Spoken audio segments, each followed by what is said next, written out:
You started IVP at 68, which is beyond incredible. So what made you do that? And what is the vision for IVP?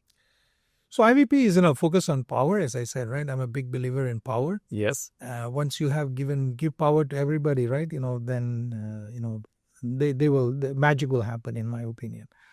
I enjoy what I do. It clearly shows. Yeah, and people say I look young for my age. So I always tell my age so that people say, "Oh my God," Yeah. So I'm very proud of that.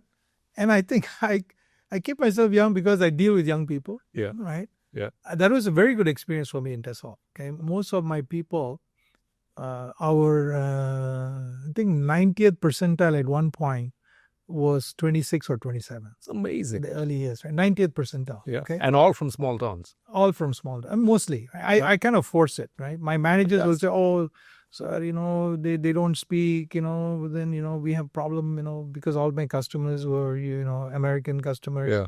Yeah. I'd say, you give them a chance, man, 6 months, 9 months, they will be so loyal to you. Right? Yeah. And they're bright, right? Maybe they're not able to speak well, and it's not a city boys. But they have so much hunger. So much hunger, right? Yeah. And I'll tell you, so many stories, right? But, one of the things that, the whole family, their family will be involved, right? We used to have family days where I encourage them to bring their parents. Yeah. They're not married, they want to bring their spouse is fine, but, bring your parents, right? I insist, bring your parents. And so many of them, right? Because they're the first graduates again, right? This kids, right? Yes.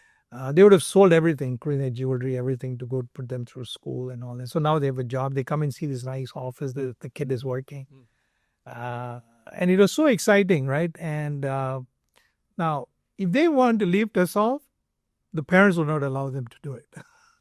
Okay? They say, first they'll say, "Oh no, Mr. Raja has given you this opportunity. Why you, loyalty, all this kind of things, right?" Some of them, a lot of them got married to, because they had a good job. So it was a whole, family kind of, So I work with a lot of young people. I feel younger, So true. And I've seen, people who, associate with more of the older people. Yeah. They get older much faster. And my wife is also, is part of this, right? She always says, "Why are you dressing like an old man?" She wants to dress me up, okay? Yeah. So she wants me to wear some, nice clothes and all that, look younger. And, and if I walk a little bit, she said, "Why are you walking like an old man?" So there's always that thing about, wanting that push to nudge and say, "Hey, you're part of this," right? And I want to stay healthy. I run and do things like that to stay healthy so I can play with my grandkids. Yeah. So I think all of those, right, just the pleasure of working with people and technology, as you know, right, is always intriguing. Yeah. Very, very true. Yeah. Yeah. Everything you said is a summary of the entrepreneurial impact in society, right? Employment, and you can dig deep into the country and source or hire people who would not have been given a chance, right? So it's amazing, incredible impact you're making. And I always feel that, the MSMEs, right? Right. Small, medium companies are where the innovation is happening, okay? Will have it, right? Yeah. Because they're not ROI, IRR companies, right? Yeah. They just want to make a living, right? Yeah. So that's one thing. The other thing is the number of jobs creation is, for the investment is much higher in MSMEs. Right? So I also promote this with the government, right? Fund small startups that will actually, let's say, for example, build equipment. Yeah. Right? Equipment, for semiconductors, the big guys are basically integrators. Correct. So there's a lot of, Applied probably works with 10,000 suppliers, right? Everybody's small, right? Yeah. And so that's where I think, the need of the country is, right? And we are very innovating people. I mean, you look at Coimbatore, right? Yeah. Where it's the Tamil Nadu government setting up a park over there, equipment park. Yeah. Because of, the talent there, right? Correct. Pune would be another, good choice. Yeah. Great. Yeah.